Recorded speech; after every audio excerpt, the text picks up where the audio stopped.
Hello every one, இது உங்கள் APJ modern academy.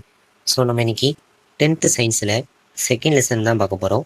அதில் ஒளியியல் இந்த பாடத்தை பொறுத்த வரைக்கும் ஃபார்முலா அப்படின்றத ஃபஸ்ட்டு பார்ப்போம்.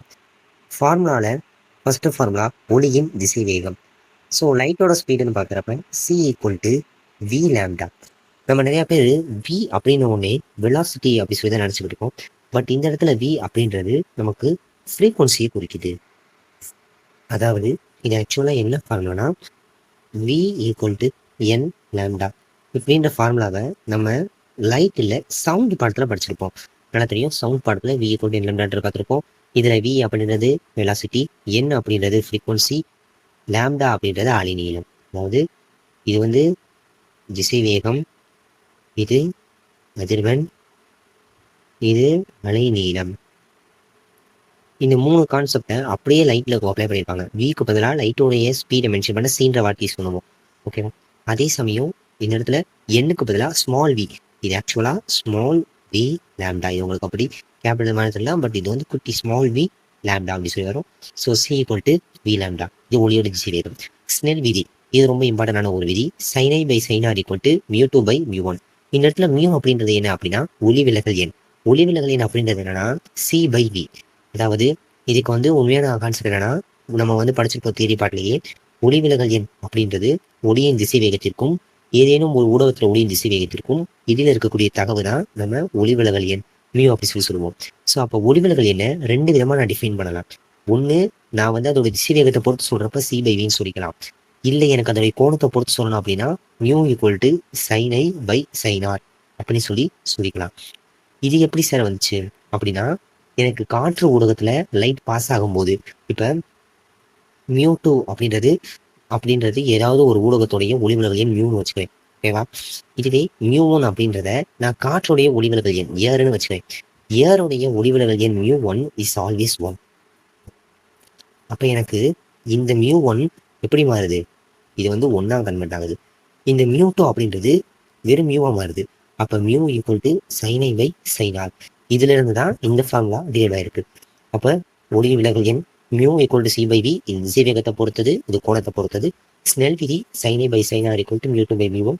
இது ரொம்ப ரொம்ப இம்பார்ட்டன்ட். நம்ம higher studies 12th standard 11th ஸ்டாண்டர்ட்ஸில் இது இம்பார்ட்டன்ட்.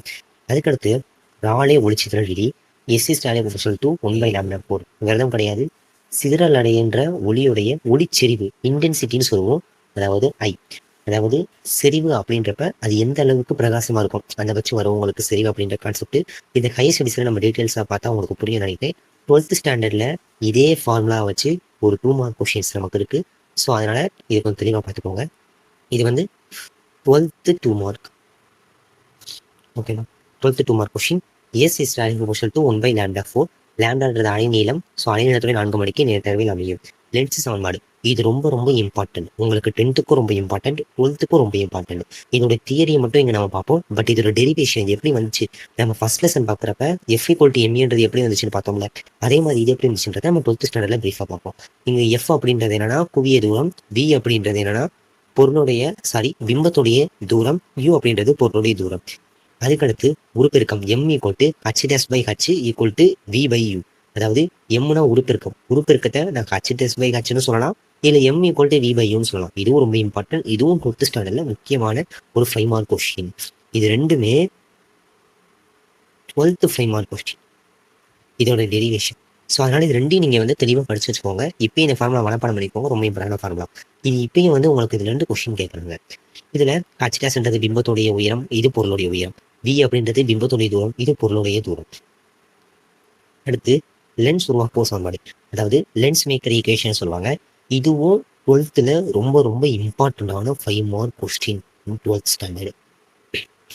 இங்கேயும் எஃப் அப்படின்றது குவிய தூரம் தான். ஆனால் இந்த இடத்துல மியூ அப்படின்ற ஒளிவிலகல் எண் மியூ -1 1/r1 - 1/r2. இது வந்து இப்போதைக்கு உங்களுக்கு சும்மா இதை வச்சு பெருசாக ஒன்று வராது, வெறும் ஃபார்முலா தெரிஞ்சுக்கிற மாதிரி இருக்கும். ஒரு சில அப்ளிகேஷன் யூஸ் பண்ணுவோம். பட் 12th இது ரொம்ப ரொம்ப அதிகமாக நம்ம யூஸ் பண்ணக்கூடிய ஒரு 5 மார்க் கொஸ்டினாக இருக்கும். R1 அப்படின்றது வளைவு ஆரம், முதல் வளைவு ஆரம். R2 அப்படின்றது 2வது வளைவு ஆரம். அடுத்து லென்ஸோடைய திறன் P = 1/f. இது ஸ்டாண்டர்டான ஒரு ஃபார்முலா. இது 10th-க்கும் சரி 12th-க்கும் சரி ரொம்ப இம்பார்ட்டன்டான ஒரு ஃபார்முலா. இது சிம்பிளான ஃபார்முலா தான். வெறும் டேரக்டாக P = 1/f போட்டால் முடிஞ்ச ஆன்சர். இதை வச்சு டேரக்டாக கொஸ்டின் கூட உங்களுக்கு கேட்கலாம். இது ரெண்டும் கிட்ட பறவைக்கான குவிய தூரம், தூர பறவைக்கான குவிய தூரம் xy by x minus y, இது dt by d minus d. நீங்க இது ரெண்டும் ஜஸ்ட் இன்னும் தெரிஞ்சுக்கிட்டா போதும். இதை வச்சு பெருசா எனக்கு தெரிஞ்ச அளவுக்கு 10th இதை வச்சு பெருசா எந்த கொஸ்டின் கிடையாது. 12th இது ஒன்றும் பெருசா கண்டுக்க மாட்டாங்க. இந்த லைட் அப்படின்ற பாடம் உங்களுக்கு ரொம்ப ரொம்ப இம்பார்ட்டன்ட். நமக்கு 12th ரொம்ப இம்பார்ட்டன்டான ஒரு சிலபஸ் தான் இது. நீங்க 10th படிக்கும் போதே 12th கொஞ்சம் பார்த்து வச்சுக்கோங்க. ஸோ இதான் ஒளியியலுக்கான ஃபார்முலாஸ். நம்ம ஆல்ரெடி 10th ஃபர்ஸ்ட் லெசன் இயக்க விதிகளுக்கான ஃபார்முலாவையும் இன்ட்ரோடக்ஷனையும் போட்டிருக்கோம். அதை பார்க்காதவங்க நம்ம சேனலை பார்த்துக்கோங்க.